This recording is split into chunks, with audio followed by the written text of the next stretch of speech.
Well, our final chat this morning, let's take a look at this, where it's actually taking place on the 9th of March, 2026 at the South African State Theatre in Pretoria.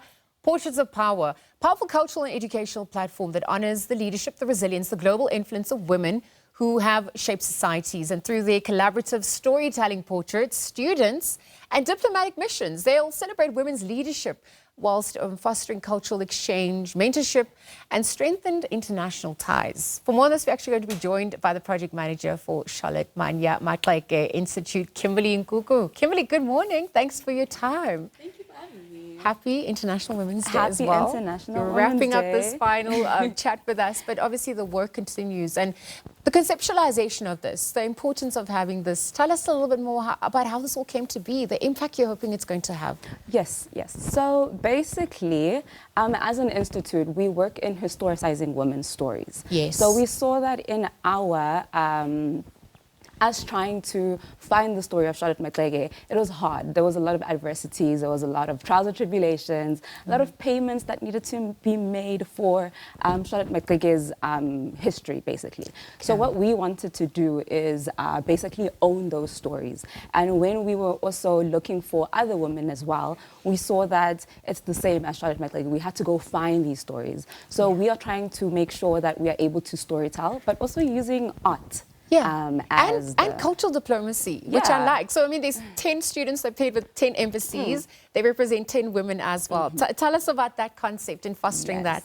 So, again, with Charlotte Maxeke, we're trying to historicize her. So when we were doing our research and we went to all these embassies, they had the same problem also as well. So we saw that maybe let's take Charlotte Maxeke's education. She was a pioneer for education. Exactly. Right? So we took that part of her, and then also she was an internationalist. She went to the UK, she went to Canada, she went to the US, back in a time where it was actually really hard for Black women to also do that, you know. So yeah, we're just shedding a light on that. How were the students selected? Because, I mean, that's also an important process. And then obviously through the work, through the influence, through the modus operandi. Tell us a little bit more about how they're forever changed through that process as well. Yes. So we did target specifically university students, people within the university sector. So we put out an open call online, and we invited anybody who can, and from your first years to your master's students, you know, because it builds a really nice network, because they will end up meeting each other anyways. And then it's more of like a skills transfer also as well. So we, as an institute, we weaned it down to 20. And then from there, we allowed the embassies that we're working with to choose from that 20. Also as well. Because the stories that need to be told, I mean, beyond Charlotte, there's so many others as well. Exactly. And so in sifting down which stories you wanted to also highlight for this edition, how did you go about doing that? Who made the cut?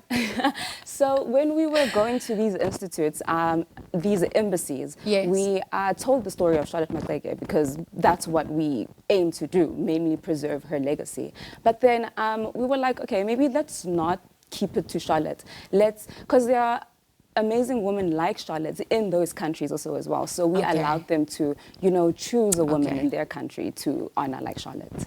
So the program for 2026, Portraits of Power, I mean, it's happening on the 9th of March as well. So I mean, what goes into that? How should we come best prepared to absorb this? So we are celebrating women, you know, so it's just everything women empowerment. So not today, tomorrow. Literally a few hours away.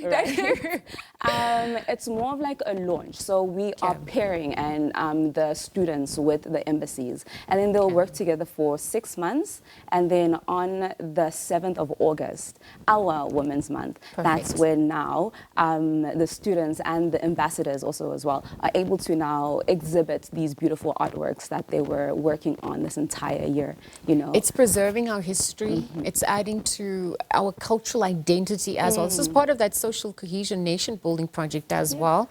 Perhaps you which story stood out the most for you? Like, I mean, if you reflect on some of the legacies, why am I asking this? History exists in context as well. So you were highlighting Mom Charlotte's journey, how difficult the situation was, but she managed to overcome those barriers. Yeah. And literally, we stand on her shoulders today. Anything that stood out that...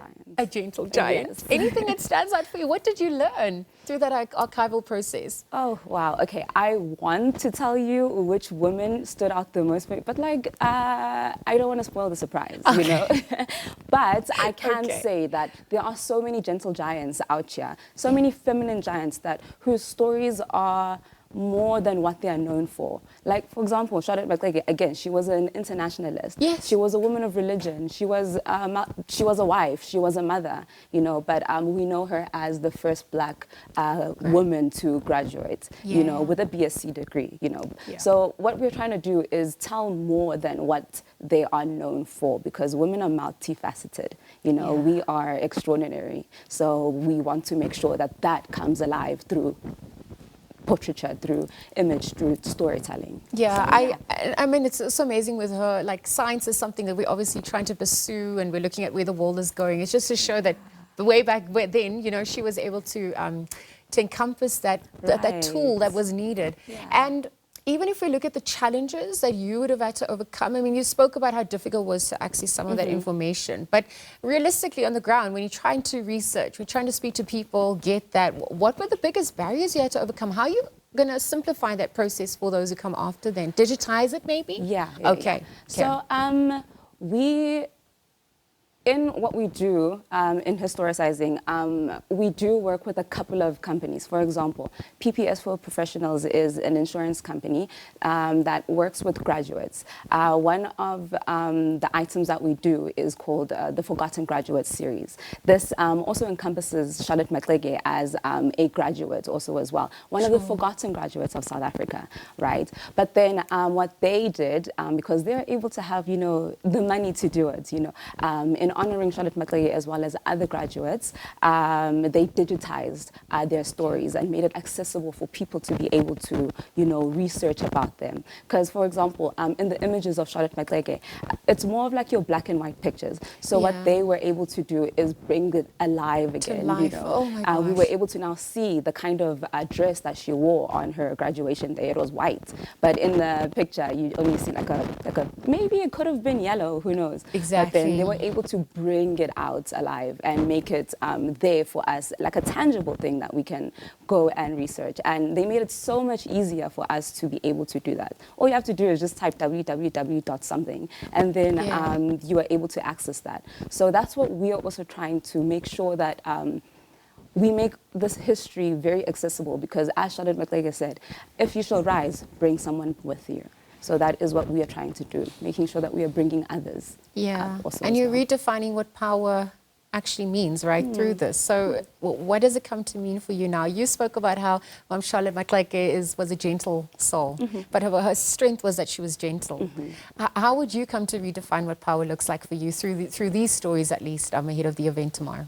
I'd say information is power. You know, the more that you know, the better you are able to articulate yourself, the better you are able to inform the next person so that you are able to bring them up also as well. So I'd say information is power. History is power. Knowing the history also as well. That is very, very, very powerful. So that it's either we continue the stories that have already been done or we start new stories, you know. So information is power. And having the agency to tell our own stories in our own voices, through our own lenses as well. Well, that's the work you're doing. So thank you so much, Kimberly, for joining us. All the best ahead of tomorrow. That clock is ticking, but the work continues there. I mean, obviously leading up to the 7th of August, as you heard it. But for tomorrow, the South African State Theatre, in collaboration with the Charlotte Mannya Maxeke Institute, will launch Portraits of Power, an artistic initiative dedicated to restoring women to the center of history.